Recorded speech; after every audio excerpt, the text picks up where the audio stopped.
Hi, you're on to another episode of Tech Fusion. I'm Hassan. Once you know where you want to go, once you have a passion, money, titles, and skill cannot limit you. On this episode, we'll recall the journey of a company that changed the landscape of technology, from computers to music, telephone. Let us go to ColdFusion and follow the journey of the most profitable company in the world.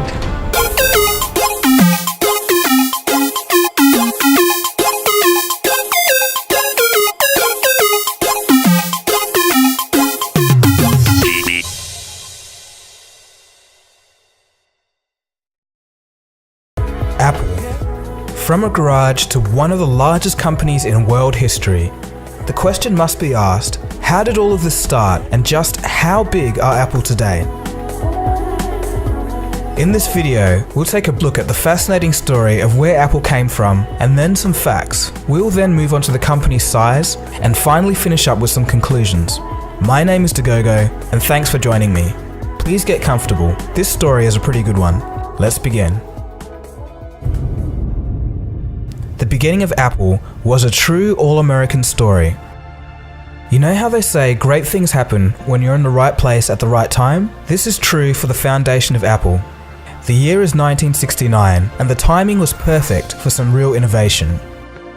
It was a moment when the largest generation in US history, the baby boomers, were becoming adults, 80 million strong. It was an explosive shock to the system.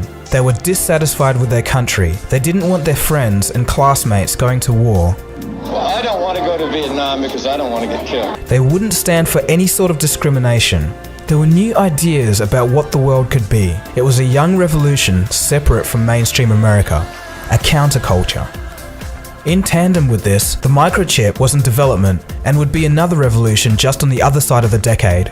The place was also ripe for innovation, as San Francisco was the epicenter of the counterculture movement. It would be during this mix of time and place in 1969 that a 14-year-old Steve Jobs would meet a 19-year-old Steve Wozniak. They were your run-of-the-mill students with a love for technology, pranks, and the Beatles. Neither of them had any idea that the two of them would soon change history. Steve Wozniak was always keen on computers. And I took this book home that described the PDP-8 computer, and it was just like a Bible to me. I mean, all these things that for some reason I'd fallen in love with, like you might fall in love with playing a musical instrument. I fell in love with these little descriptions of computers on their inside. I could work out some problems on paper and solve it and see how it's done, and I could come up with my own solutions and feel good inside. Wozniak shared a common dream among tech enthusiasts, the dream to own a personal computer, an impossible concept at the time. This all changed in 1974 with the introduction of the Altair 8800, a DIY microcomputer kit.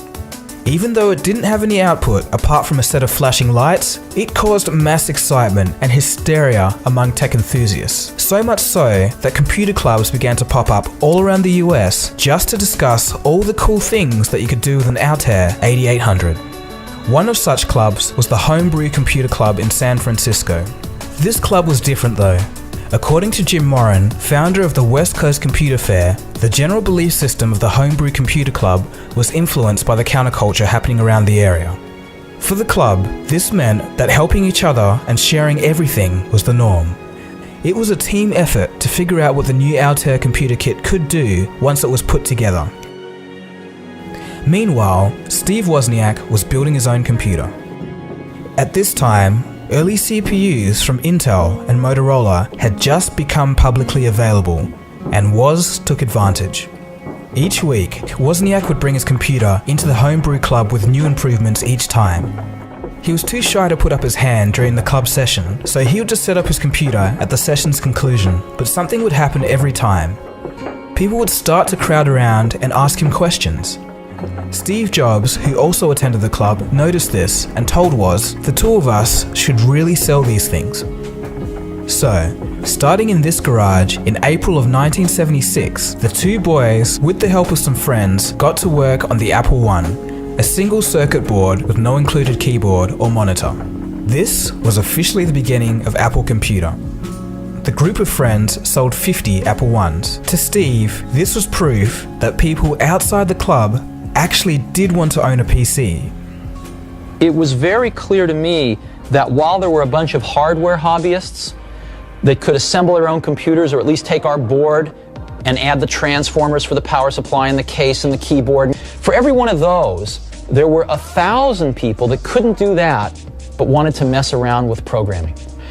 And so my dream for the Apple II was to sell the first real packaged computer. Steve's vision of a ready-made PC was actually impossible at the time. It would take way too many chips, making it too expensive and too complicated. It just couldn't be done without some serious innovation. As it turns out, Woz didn't actually know it wasn't possible. He single-handedly used his mind to make an industry breakthrough. And then I got into a way of why have memory for your TV screen and memory for your computer, make them one. And that shrunk the chips down, and I shrunk the chips here. I looked through manuals and found a chip that did it in one chip instead of 5 and reduced that. And one thing after another happened. I wound up with so few chips. When I was done, I said, hey, a computer that you can program to generate colored patterns on a screen, or data, or words, or play games, or anything. And it was just the computer I wanted. Steve Jobs added his design knowledge while insisting that the computer should be easy to use. This combination made the Apple II palatable to the consumer. Steve Jobs managed to get some investment money together for manufacturing. The PC was now a far cry from the hobbyist box with a bunch of lights and switches just 2 years earlier. The new company showcased the Apple II at the 1978 Computer Fair, and they stole the show outright. No one had ever seen anything like it. After this, Apple was off, literally exponentially. I was worth about over $1 million when I was 23, and over $10 million when I was 24, and over $100 million when I was 25. And it wasn't that important because I never did it for the money.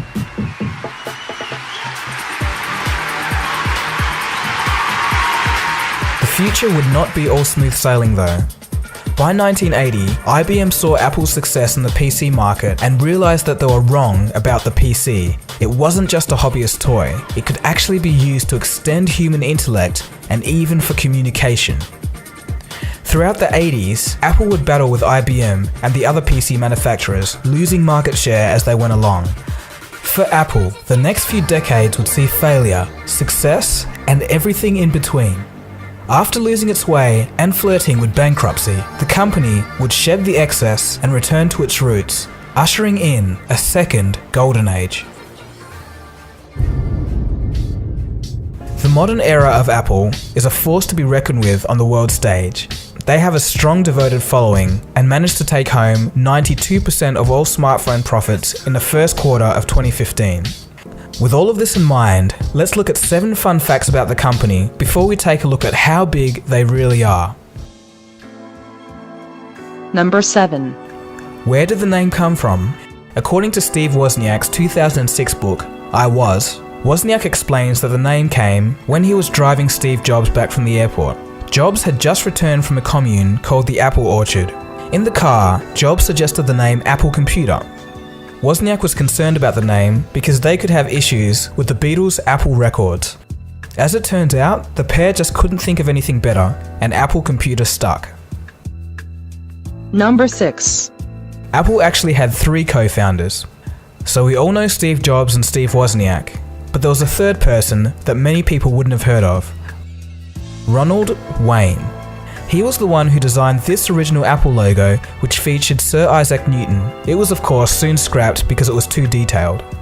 Wayne left the company just 12 days after it was founded, selling 10% of his share for just $800. If he'd stayed with his 10% share, it would be worth over $60 billion today. Wayne, who is now 80 years old, says he has no regrets.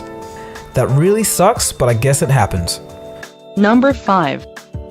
Shortly after being shooed out of Apple in 1985, Jobs applied to fly on the space shuttle as a civilian astronaut and even considered starting a computer company in the Soviet Union. Number 4. It's fairly common knowledge that Jobs had the rare insight to see that technology had a strong emotional tie. But what most people don't know is that he actually dedicated an entire team devoted to packaging and studying the experience of opening a box. Number 3. According to a 2015 interview with Steve Wozniak, when they met, Steve Jobs had never designed anything as a hardware engineer and had never written any software. Jobs would obviously grow his skill set as the company matured. Number 2. The iPhone project was so secret that the hardware guys never saw the software, and the software guys never got to see the hardware. Hardly anyone inside Apple knew what the finished product would look like until Steve Jobs revealed it on the stage. Number 1. Steve Jobs actually served as a mentor for the Google founders Sergey Brin and Larry Page. Okay, so we've learned quite a bit so far, and we have some great context under our belt. Apple. The name that strikes joy or hate in most. Apple used to be the number one force in the smartphone industry. There was even a time when every touchscreen phone was referred to as an iPhone by an uninformed public. It was huge, but in recent years, competition like Samsung, LG, HTC, and Sony, just to mention a few, have really overtaken the iPhone in capabilities and value. The drive for innovation seemed to slow down after the loss of its founder. This was evident in the latest release of the iPhone 5S and 5C. So if we just take a step back from all of this, we can ask ourselves the question, how did the iPhone get so popular in the first place? Let's find out.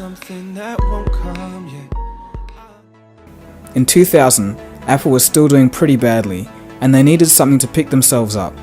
Steve Jobs had been re-elected as CEO and had been back at the helm of the company since 1997. He was looking to enter the largely untapped market of digital portable music. It had been done before by other companies, but never well. He needed an outstanding idea that could not fail. This was Apple's last chance. It's a long story, but it actually turns out that the original brainchild for the iPod's design, and even iTunes' way of music distribution, can be traced back to the 1979 invention of the digital audio player by British inventor Kane Kramer. The iPod really came at the right time. It's actually said that Apple's board members were actually considering shutting down the company, closing doors, and selling Apple.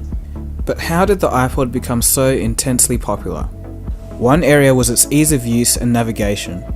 Back in 2001, with most MP3 players, you had to manually click to each song, and if you had 1,000 songs, well, forget about it. But the scroll wheel changed all of that.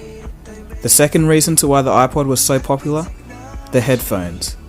Nobody was selling MP3 players, CD players, or Walkmans with white headphones. So each and every time a person walked down the street with these crazy white headphones that stood out from everything else, other people just had to ask, what is that? And that curiosity helped fuel the hype for the iPod. It was so successful that it went on to become one of the most culturally recognized items of the decade. When Apple finally acknowledged that Kane Kramer was the original brainchild, they gave him a free iPod. It stopped working 8 months later. The iPod took over the world and brought Apple back into the limelight for the first time in over a decade. The music industry had been conquered. The next target? The mobile phone.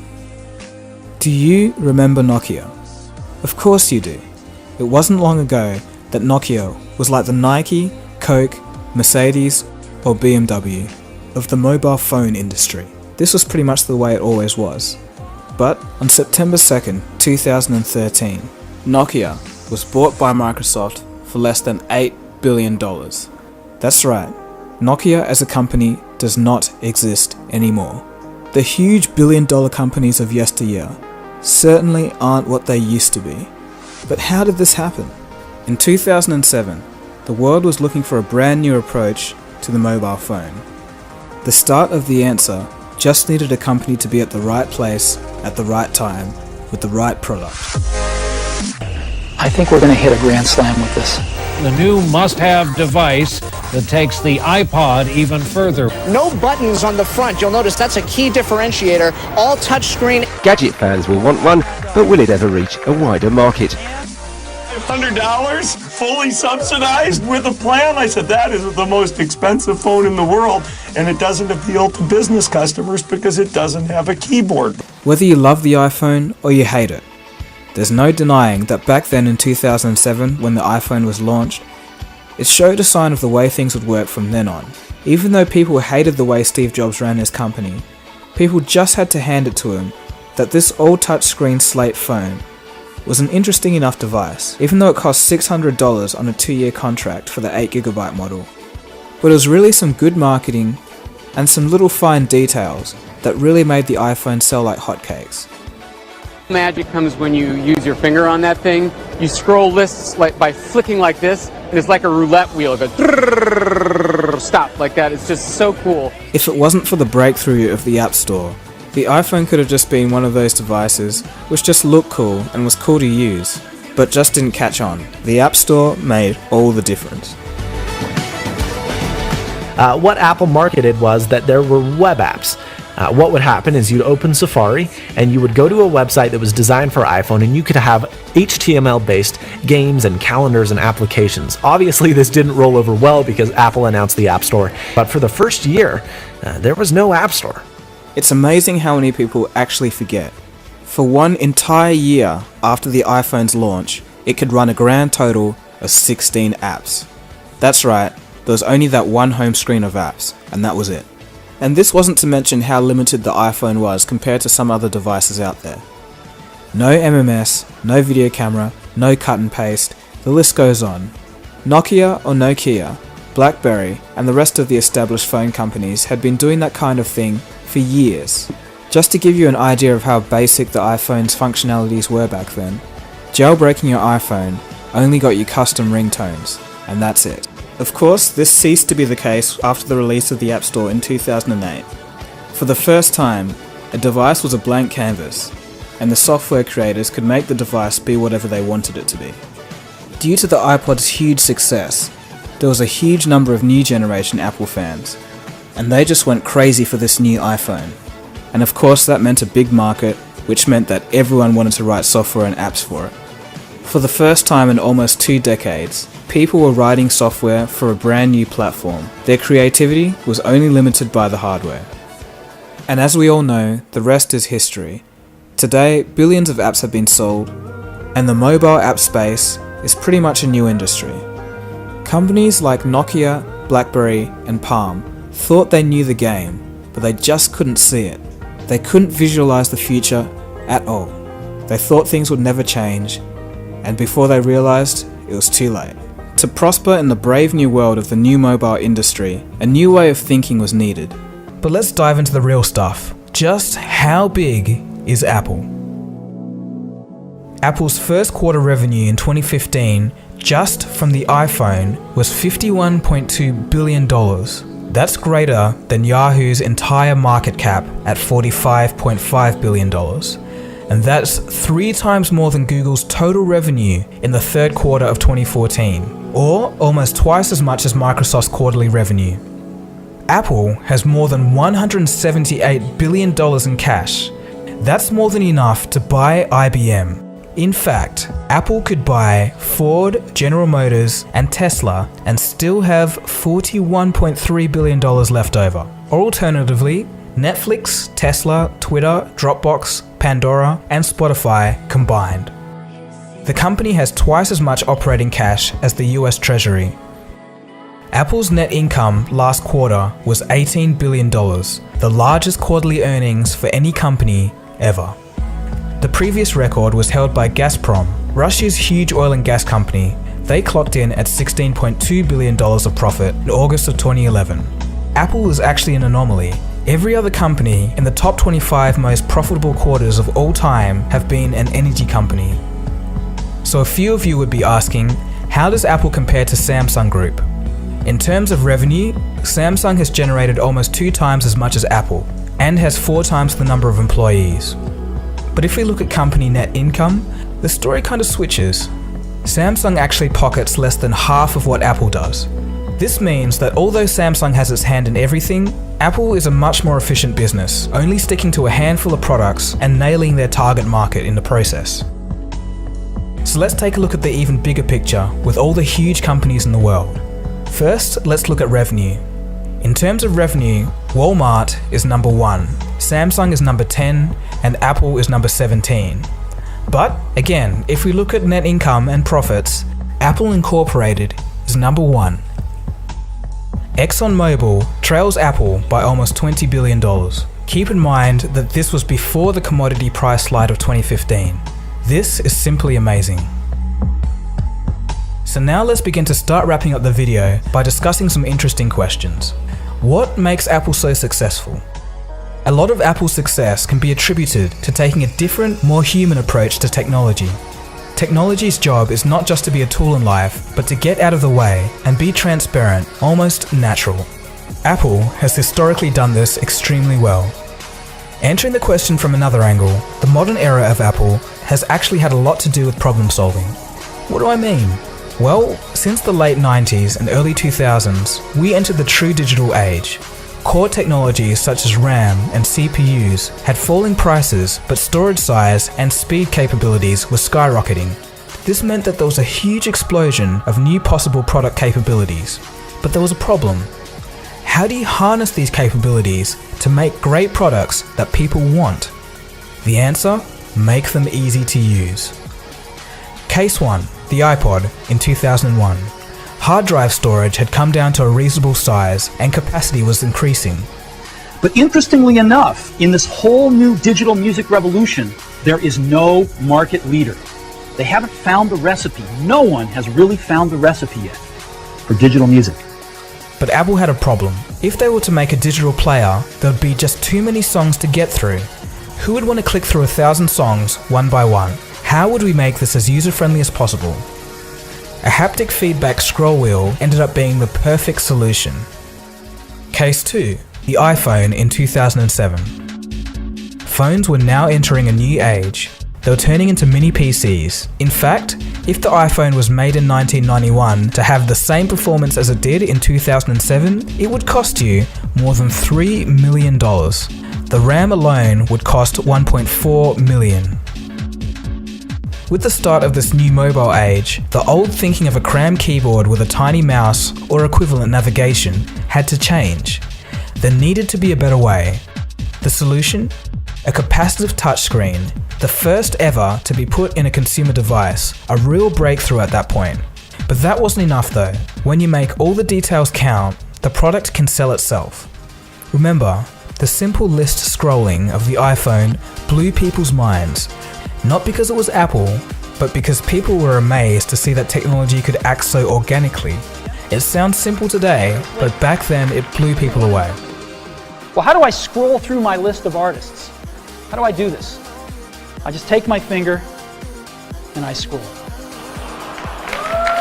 That's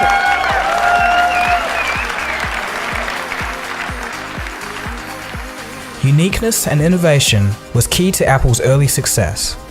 It was also Steve Jobs' belief in the emotional aspect of a technology product that set Apple apart, an aspect which many tech companies today still don't fully realize the significance of. So what's the takeaway, the big picture? I just love this story. A couple of kids tinkering in their garage created a company that now has a bigger quarterly profit than all the big oil companies and even Walmart. It happened because they were in the right place at the right time, but also because they were passionate about what they did. The most important thing, though, I think, is that if you're going to start something new, you have to feel passionate about it, because it's really hard. Most of the difference between people that succeed and people that don't is the people that don't give up. They give up sooner than the people that succeed. And you have to be passionate about it because it's so difficult. The roots of Apple at the Homebrew Computer Club also show us something. If you surround yourself with other passionate and positive people, it can lead to great things. It's just something cool to think about.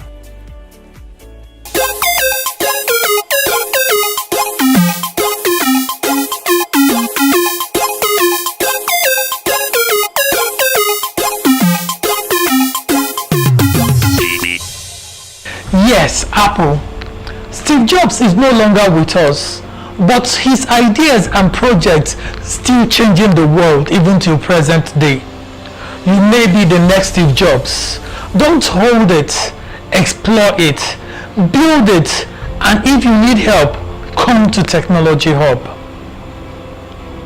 You can be the next big idea. These are people like you and me. So dream it, Yes, you can achieve it. Until we see you again in another fusion of technology and ideas, keep dreaming and make it happen.